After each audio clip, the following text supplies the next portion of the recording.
Sit down at almost any restaurant today, and before you look at a menu, a server drops off a glass filled with ice water. In the Ayurvedic medical system, drinking that water is an outright physiological error, not a matter of taste preference. You will often hear a modern defense for this habit. The theory goes that a freezing cold drink actually kickstarts your digestive system into action. The logic relies on a mechanical response.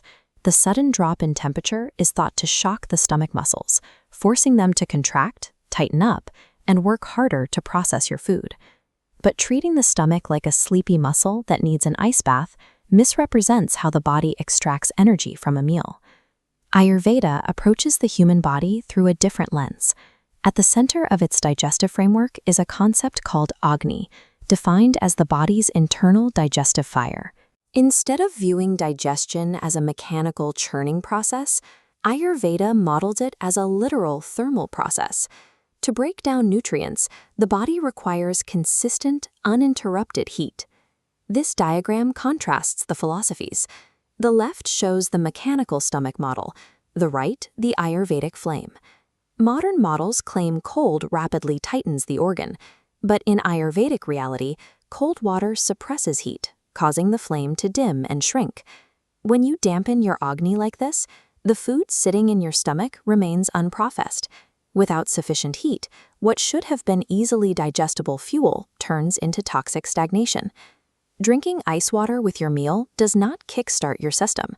It is the equivalent of deploying a fire extinguisher at the exact moment your body needs a roaring flame.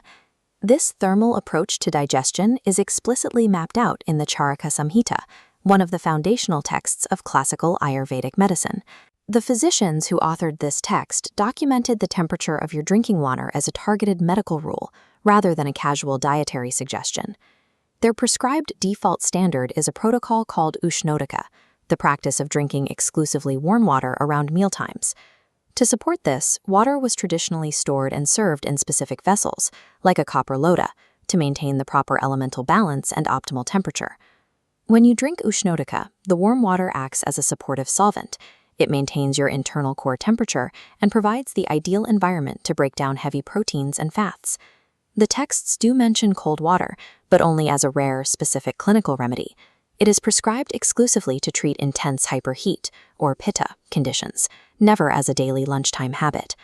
Ancient physicians understood that warm water was the invisible catalyst required for healthy digestion. Ice water was a tool kept strictly for medicinal cooling. Following this protocol becomes intensely relevant when we look at our immediate external environment. We are currently in Varsha Ritu, the traditional monsoon season, characterized by continuous heavy rains. This weather pattern introduces a pervasive dampness and a deep cooling effect that transfers directly into the human body. Because of that heavy external environment, your body's baseline agni is naturally suppressed. Your digestive fire is already running sluggishly. If you pour a glass of ice water into an already sluggish system, you create a double cooling effect. You paralyze your digestion when it is most vulnerable. The practical fix is simple. Eliminate all ice drinks from your dining table and switch your daily habit entirely to room temperature or warm water. But understanding the rules of water is useless if you don't know your own baseline. To find out if your digestive fire runs strong or weak right now, click the link in our bio to take the free dosha quiz and measure your agni.